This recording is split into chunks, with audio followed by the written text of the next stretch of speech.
Yeah, I'm not gonna lie, I'm a little bit nervous. This video is gonna be a little bit different than my normal content because it is episode 1 of my podcast, You Stink. I'm not gonna lie, I spent 2 hours last night doing a bit of research. I wasn't gonna film this today. However, I just needed to go full wind on it and that's what we're doing. So yeah, I'm a little excited. I'm pretty nervous, but I put this on my vision board to start a podcast, and it'd be crazy if I came back in 2026 and I didn't have oh my god, look at my vision board works, I manifested this, because all that is starting something, and that's why I've just jumped both feet in there, so don't judge me. Okay, so today I want to talk a little bit about my fitness journey. Now, I've talked about this so many different times. However, I've really never given a full scaled video because I like to leave things out that I don't feel like are the most necessary information to leave in. However, I think it is important to kind of get the full picture of something versus hearing the Spark Notes version. And I thought that this would be a really fun first episode. This is going to be a part 1 because there is just so much information when it comes to talking about this that I don't think that I could fit into one podcast reasonable length episode. But yeah, so I think the first thing to do is take it back to when I was a kid. Okay, growing up, I was always been like a quite like a taller kid, especially like when I was young. I used to have like these little cute little abs, like, which hence why my ab genetics look the way they do. I had abs when I was a child, except for they were flat on my stomach. And my dad, like, oh my God, my dad, he is a personal trainer, and he used to take me to class with him, and he would show me off to his clients. He's like, oh, if she can do it, you can do it. However, he's just using misinformation against people, because the reason that I had abs was solely because I had good genetic abs. And my mom was a D1 track athlete. My dad was a D1 football athlete. And so athletics and have always been a really important thing to my family and fitness. And so when I was in elementary school, I was bullied for being the bigger kid. I remember that. And they used to have this nickname for me. I had 2 nicknames, okay? The first one was Bucktooth Bottlehead, because I had big teeth. And the second was The Man. And The Man really sat with me because that was the first time, not the first time, but that was my first impression at feeling different than the other young ladies in my class. I was never picked last for football. I was never picked last for dodgeball, any of the sports that we were playing as children. I was always the first picked girl. But then it'd be the ongoing joke of, oh, like The Man, like, let's get The Man on our team, because I was so much bigger than all the little boys and stuff. And I remember, and this is also a very canon moment for me. I remember the reason why I don't hit men is because one time I hit this kid, or I didn't hit this kid. I didn't even hit him. I don't know, you're just picking up trash next to me. I didn't even hit him. I don't know what the hell happened. Okay, so on the note of talking about bullying and mental health, it is probably a good time to introduce this week's sponsor. I want to give a huge shout out to BetterHelp for supporting this channel. Now, as I continue to make more podcast episodes, I will share more about my journey. But some of you guys know that I've grown up dealing with an abusive family and a parent that struggles with substance abuse. And I don't think any kid should have to go through that at all. And I think it's also really important that stuff like that is addressed. I think that therapy can get a bad rep sometimes because a lot of people think that they can solve whatever issues that they have. But you have to understand that, just like I had to understand that, you cannot solve every issue that you have. And that's okay, and that's normal. You're not going to have the answers all the time. And when we neglect to get the help that we really need, it starts to bleed in so many other areas of life. I can promise you that. Speaking to a therapist has been extremely beneficial to me. And one of the reasons why I like BetterHelp is because they connect you to a licensed therapist who is trained to listen and who gives super unbiased and helpful advice. When it came to finding a therapist, all I do is go on their site, answer a few questions, and they matched me really quickly. Now, for me, my first therapist wasn't the perfect match, and that's okay. Sometimes it takes a little bit of trial and error and testing out to find someone that really meshes well, but BetterHelp made it really easy for me to get a new one. You can do the therapy from your phone, you can text, you can do video calls, whatever makes you most comfortable. I'm a yapper, so I do like to do that little face-to-face movement. If you are someone that is struggling with anything, I encourage you to let BetterHelp connect you with a therapist who can help support you, okay? You guys can click the link in my description box down below or visit betterhelp.com/Taliyah. You can also choose my channel name, which is Taliyah Joelle, during the sign up, and you can enjoy a special discount on your first month. I think that I was around 11 when I started to hit puberty, and that was when my height like skyrocketed. I was like 5'7", and I remember they put me in all these sports, man. They put me in every sport, like every camp. I was in that for free. Granted, this is at the point where I'm like in Hawaii, so being a competitive powerhouse is not an issue.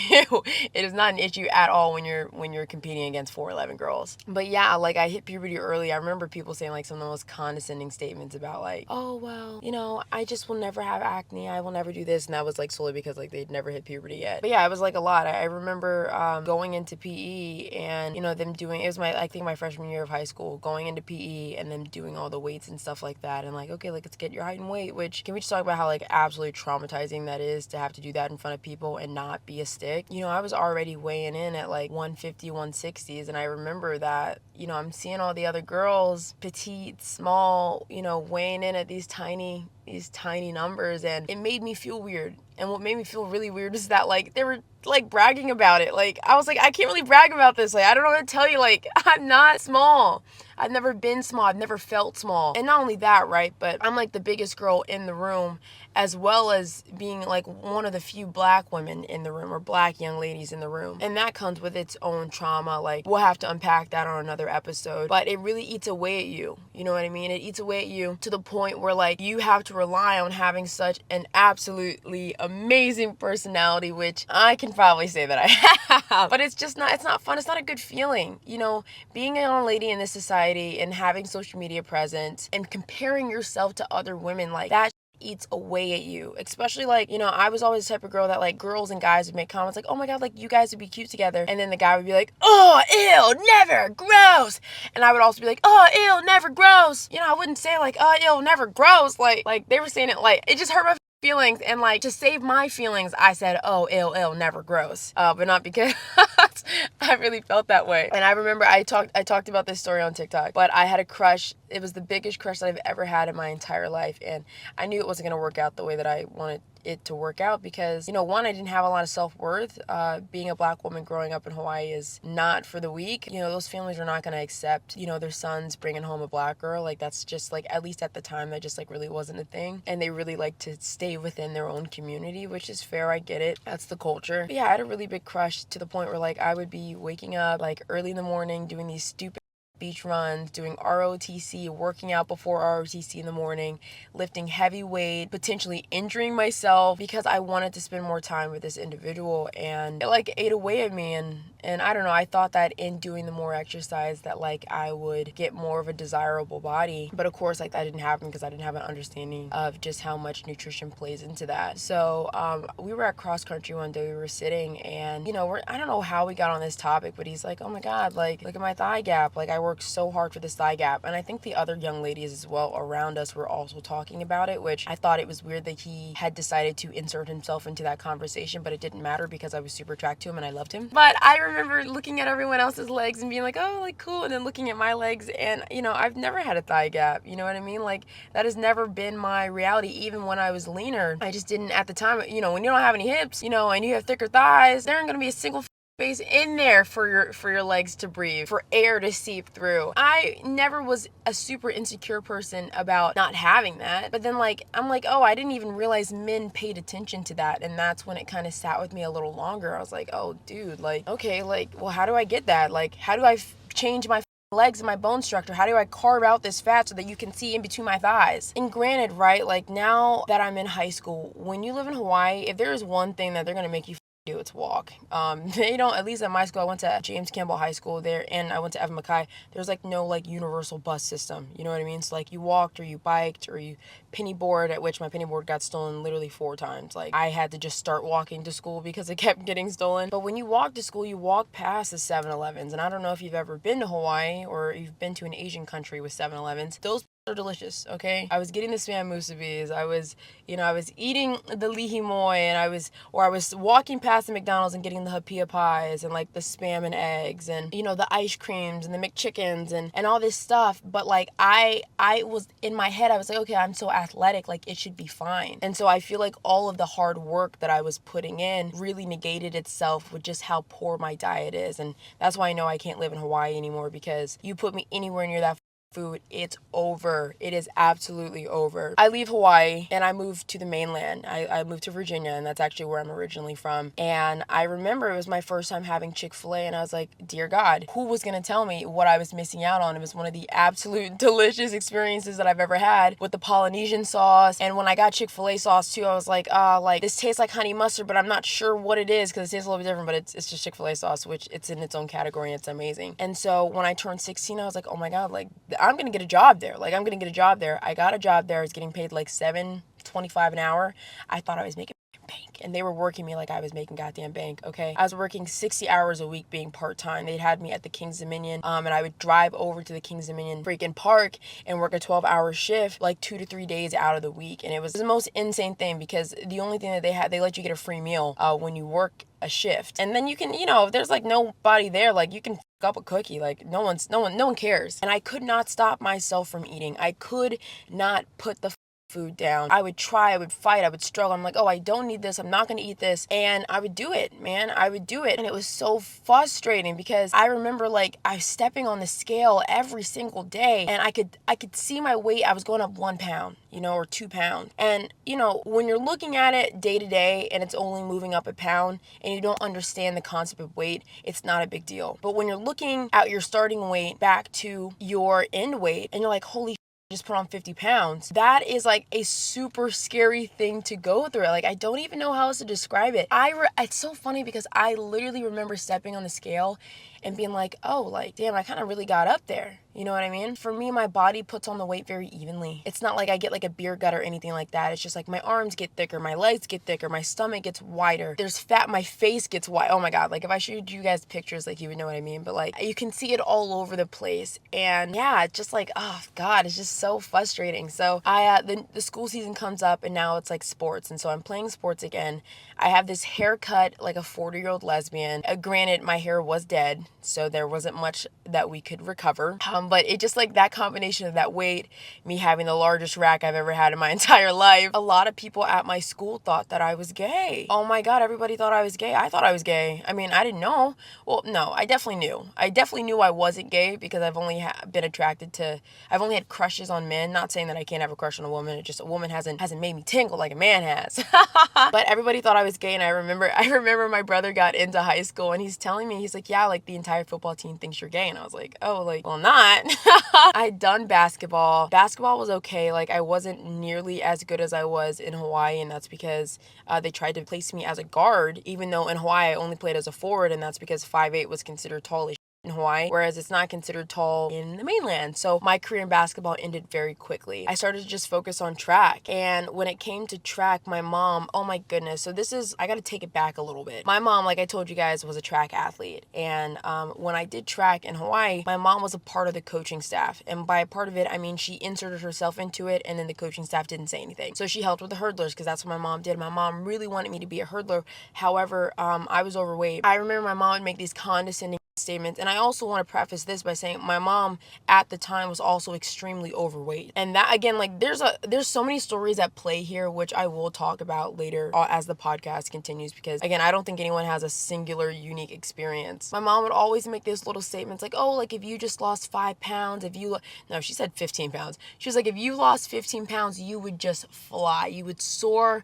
You would do this and that. You would be so successful. And she just kept saying it every day. And in my head, I'm like, Mom, like I'm trying, you know what I mean? But trying and not having any knowledge, and then not having a parent that has that knowledge and how to do that. Up until that point, had always been a very lean woman. Like she's got like these crazy legs. Like it's actually kind of insane that I didn't get those genetics. Yeah, so like I'm like, you just don't understand. Like I'm trying. Of course, I get, to the mainland and I'm the only jumper, thank God. Like, it was like my own little thing that I could just do and like leave while the other girls were like running and sprinting. I was like someone that was like, if you were faster than me, then you should be a sprinter. But if you were slower than me or at my pace, you should do anything else. So I was a jumper. I loved that. Like, there wasn't many other girls that were doing that. And it was something that I felt like I could prevail in. However, when I looked at everybody else's bodies who were successful in that space, they were so goddamn lean. I was like, man, like, where's mine at? Like, I feel like I have great potential, but why don't my legs look like this? Why are my calves so small, dude. Like, why am I, and here's the thing too, right? To feel more confident, to feel more attractive, like when I would wear my track uniform, I would tie a knot in the shirt. I would wear a pair of shorts that were too short. I was busting out of the scenes, but that's because I wanted to feel more feminine. I wanted to feel more attractive. And it was just a lot of me comparing, or me equating the reason why I wasn't as successful as I wanted to be in track was because of my body, and like it didn't look like these other athletes, and that I wasn't primed to be that. And I remember I was the only of the 4x1 and the 4x4 team, I was the only girl that made it. And like, I don't like count distance. Like when I think about track, like distance has its own thing. The throwers have their own thing, jumpers have their own thing, and sprinters have their own thing. But like I feel like sprinters and jumpers are like more a little bit intertwined, and so I do think about them. But the only people that made it to regionals were the 4x4 team, 4x1, which were the same girls, and me. So I get to regionals, I jump, I scratch, I don't make it to states. And before I get to regionals, because there's only 5 girls, they had us doing the same warm-up, which is a 1 mile run. I was like, dude, like why am I running a mile as a warm-up? Like why am I running this? I remember I was like, I was the last one every time. Like these girls were so tiny, so lean, and I was not a strong runner. I never had been, and as I can speak and attest to this now, the more weight you have, the more difficult it is to run. You're carrying a lot more. It takes a lot more energy to carry that through. And I remember I didn't make it to states. My track career ended that season. I think that was my junior year. I was like, okay, like I'm gonna lose this weight. So I was like, I've already been running a mile. Like, why don't I just keep running a mile? So I went home, I mapped out the path, and I ran a mile every day after school. And then after that, I would go into my room, which was so small. I had a slither of space, and I would do a 30 to 45 minute hit video on YouTube. I would try to be as quiet as possible because my stepmom was working up top. My dad's like a grouch, like he's like a grouchy dude.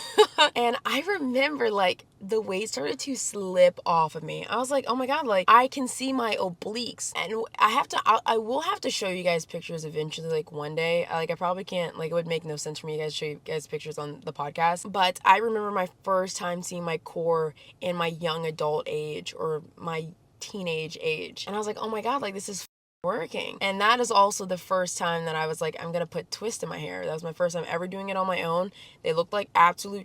My stepmom was so pissed at me because I wasted the hair that she bought and did it myself. But again, like, if she hadn't let me done that, like I wouldn't have gotten to where I got now with my twists, which they're beautiful and amazing and gorgeous. So I started to get like attention from guys, and it is such a dangerous thing to give the funny, tall, undesired, black girlfriend attention. And I definitely think it's a canon event because as a young lady, you never feel that way. And so when someone is interested in you, I remember like I had a lot of attractive young men, like popular attractive young men at my high school attracted to me. And I was like, me? What do you mean? I'm like, no, he doesn't like me. He's just asking like to hang out and help him with like his track stuff and help him with his fit.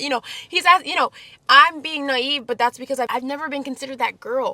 And I remember my friends would be like, oh yeah, like he said he likes you, he says he likes you. And I was like, oh, like he does? And mind you guys, when I lost this weight, I still had a butt. Oh my God, that was like so perfect. Like I lost the weight and my was still ginormous, okay, and my tits were still very full. I was like, damn, God's favor on how I'm losing it. But eventually you lose it everywhere. Which I found out later in life. So I got my first boyfriend.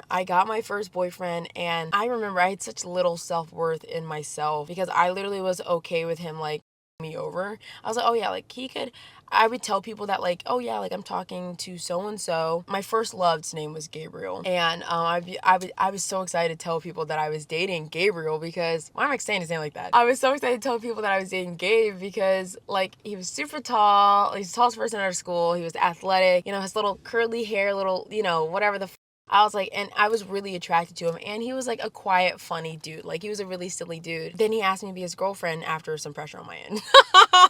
Well, like not pressure, but like I was trying to be cool. Listen, I gotta leave this story because that's another story for a different episode. But yeah, so like now I've lost this weight. I'm getting desired from, I'm getting that male validation that I've never gotten in my entire life. And, never feeling wanted is a crazy lure. And it's even crazier when you start getting that attention because now I've equated my weight loss and even my hair, hence that's probably why I have so much shame with my natural hair. I've equated that with love and with attention and with desire. Now I had a science project at my school, and in my science project they required us to track our calories, which is such a crazy thought because when I think back to that project, I remember it being so much harder than like how I view counting my calories now, but like again, I didn't have that knowledge.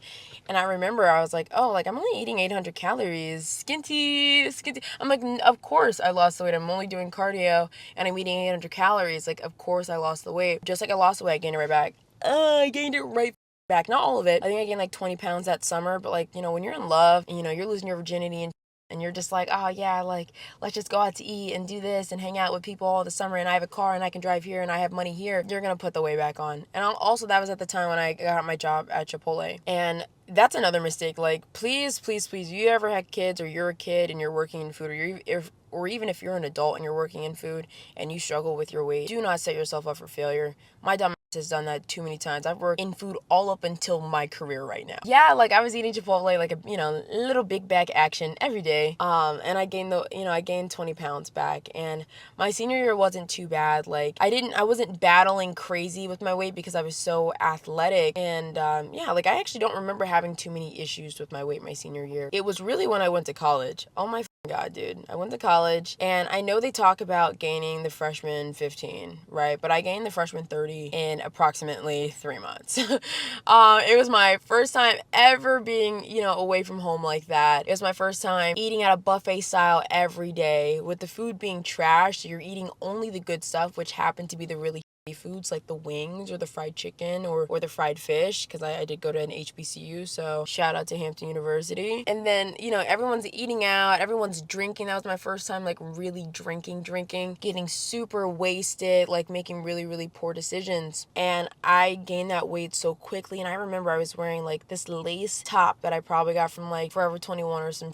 And I remember like trying to position my body in whatever way I could in order to feel confident. I really have put on this weight. Like I can't, there's only but so many angles I can get at before like, you know, my bulging out the seams, because I no longer fit in my clothes. And we have like another double entendre here, right? Not only have I gained this weight and got onto a campus with this buffet style food and started drinking, but my place as a Black woman, I truly did not understand the scale of beauty. You know what I mean? Like, I thought that I was lucky to date my first love. I thought that I was lucky. I didn't really think that I'd get much better than that, which is just a really sad thing to think. But when I went to Hampton, oh my God, horse.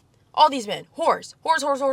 To that point, that was the most attention I had ever gotten from men. And I was shocked. You know, I got all these different things at play right now. Long story short, and I will tell you guys about my experience at Hampton University, because there are words to be said about that college. But I had gotten discarded from 2 friend groups, and that was really hard on me, and that took a toll on me. And that's one of the main reasons why I like fell into my studies and poured myself into that and poured myself into ROTC. But in doing that, I met my best friend, who I love so dearly. I moved to Florida with her, and we've been best friends for almost 8 years, and she's 2 years older than me. I remember like thinking it was weird that she wanted to be my friend, especially after I'd already been hurt by 2 previous friend groups. But it ended up being like the catalyst for trying to find a healthier version of my fitness journey. She had gone through a super huge transformation as well with Herbalife. What happened to Herbalife? You know, like, are they good out there? Like, I haven't heard about them in years. That was the first time that we were like, okay, like we have spring break coming up. We're going, you know, let's try to meal prep. You know what I mean? So it took us 4 hours. We're sitting on my bed in my room. It took us 4 hours to calculate our macros, which is just something it does not need to take that long at all. It took us 4 hours because we were also creating a meal plan, because we were overcomplicating something that doesn't need to be overcomplicated. And I remember I had like shrimp and grits, and I had like this meal and I had that meal, and all of them were bad, all of them are cheap, you know, because I was in college, and my family, you know, I don't know how it was for you guys, but my family made it a point that anything that I had was mine, that I had to buy, that I had to figure it out. My dad grew up very poor, and my mom is very sick. And she can't help. So everything that I owned, every piece of clothes I had, every phone, every piece of technology, my university, everything I had was mine. I built that. I bought that. I worked for that. I didn't have any help when I was in school, so you have to kind of make things work with what you have. We meal prepped at Ariel's friend Mecca's house, and we'd do that every weekend, and we'd be in the gym trying to do all this cardio, trying to do weightlifting, and we'd be in the sauna with the saran wrap around our stomachs and our arms, and we'd do that, and we did that together. It would be one of those things where I'm like, okay, like I'm losing the weight, and then like we'd pause, and I'd gain the weight back and so on and so forth. But when we went to spring break, we went there with no outfits. We went there with makeup skills. We went there with the bodies that we didn't really want to go there with, and seeing all those young women out there, it really eats away at you because you start to feel so ugly. Oh my god, you start to feel so ugly, you start to feel so overweight, and that's obviously just like not the case. I remember we talked about it on the way home. We're like, yeah, like we're never feeling that way ever again. It was just, again, like I said, like that constant cycle of losing weight, gaining weight, losing weight, gaining weight, being consistent in the gym, being inconsistent in the gym, happening, falling off, so on and so forth. Then the next year happens and spring break happens, and we look so good, dude. We look so freaking good. Skin tea, all that stuff, blah, blah, blah, blah, blah. Get so much attention at spring break, which again, like, it's just so dangerous for black women that did not grow up in black spaces. But then COVID happened. Oh my god, COVID happened. When we got back, they shut everything down that next Friday. And I always thought that I would go back to school sometime soon, but I didn't. In doing that, I gained another freaking 30 pounds. You know, now that I'm sedentary, I'm not walking on campus, I'm not able to go to the gyms. So I had like decided, I'm like, okay, like I'm gonna, you know, again, like everybody does, I'm gonna start over. I'm really gonna take this serious, and I'm gonna work out and I'm gonna train. I did that. I meal prepped, I worked out, I trained, I lost the weight again. Fast forward to, I spent an entire year online doing that, working full time, saving up a ton of money. Finally, that next year, I was able to go back to school. Now, I'm skipping a little part here because it kind of has to do with the military, but I had to go to something called Cadet Summer Training, which is something that you have to go through when you're in ROTC before you become an officer. And I went, oh my god, I didn't even tell you guys this. Okay, so me and the Army have a little bit of beef, a lot of beef. But that's a story for a different episode as well. I got running induced anxiety. And so anytime we had the 2 mile come up, because of just how much bullying the military does, it would make me feel like I was the most unhealthy person, even though I was maxing out every other event except for the run. And I would have to go to remedial PT. And then when it came to me doing the PT test, I would get so anxious that I would start gagging. I would start gagging at the beginning of the race. I'd start gagging in the middle of the race, start gagging at the end of the race.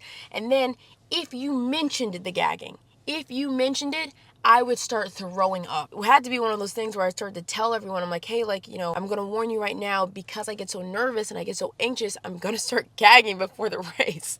And during and after, just don't comment on it. I'm not going to throw up. Don't say anything. I had to, in order to pass cadet summer training, you have to pass height and weight. At the time, I think I was 5'7". Like, I had gotten very tiny, like right before. I think I'd gotten to like 160 after being like in the 180s, 170s, like going back and forth for a while. And then also what I did was I stood a little bit on my tippy toes, okay, a little bit, to the point where like no one would ever notice, but it gave me like an extra inch. So I was like 5'8.5", and so I was able to pass height and weight at 163. I think that was my weight that I checked in at. So fast forward, I passed summer to cadet training, I leave, I come back out. When you're there, because the food's so bad, like you eat anything, but you burn so many calories because not only are you profusely sweating and moving and doing so much activity, not lose weight when you're out there. So I come back, I'm dark as and I'm lean. I'm like, oh yeah, like, this is perfect. Like right before I go to college, my senior year, I get into my senior year of college. Everyone's going to this pool paradise thing. I look amazing. And just like it happens all the time, this is my first time back on campus since COVID.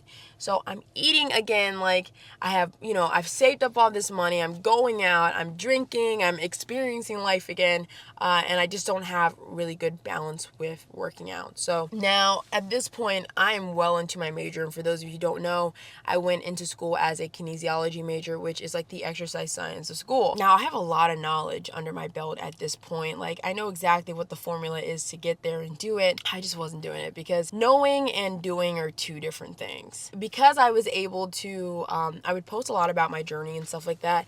I had a lot of young women reach out to me asking for help, and I didn't want to offer help that I wasn't qualified to. So I got my certification from the National Academy of Sports Medicine, which if any of you guys are super interested in getting a PT cert, that one is really good. It's more on the expensive side, and the test is hard as shit. However, the knowledge is, you know, it's non-comparable to the other ones. I got my certification. I started helping young women out in training.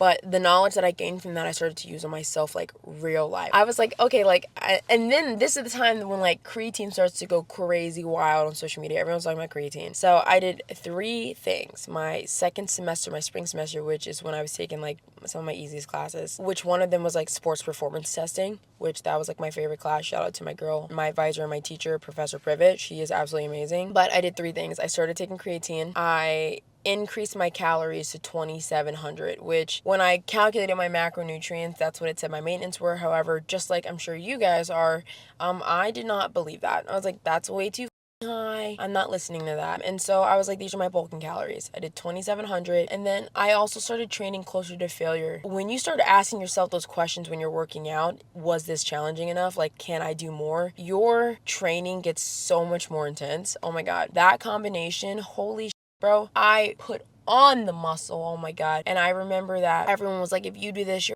ass is gonna get so big. And I was feeling really for a really long time when I first started, that first month and a half, because I started to look really boxy. Like, and maybe that is the initial water retention that happens when you take creatine, but I looked awful. I was like, I put on a dress and I was like, I look like a goddamn man. Like, this is not what I wanted to do. Like, this is not how I wanted to look. And I remember sitting with my advisor and talking to her, because she's a very strong woman. She's very fit. And I remember I was telling her, I'm like, yeah, like, you know, I love seeing the progress in the gym. Like, I love being able to push this, and I love what I've done with my physique, but like, I just don't feel very feminine in my clothes anymore. And, you know, she had said that she had felt a very similar way, and that she understood where I was coming from, and that her husband at one point had even pointed that out to her as well, like when she was going through a very similar journey, and that having to find a balance between the way that you want to perform and the way that you want to work, and also the way that you want to look, is such a challenging thing to go through. And so she told me to stick with it, and I did. I stuck with it, and my body slowly but surely started to change. It was like the most insane thing ever. My body started to really lean out on those calories. I'm trusting the process and it's working, but you don't know how long that process is going to take until you start seeing those results. And now, like, there's so much lore, again, like that was happening at Hampton. My body is performing so well, and it's showing me how well it's performing by showing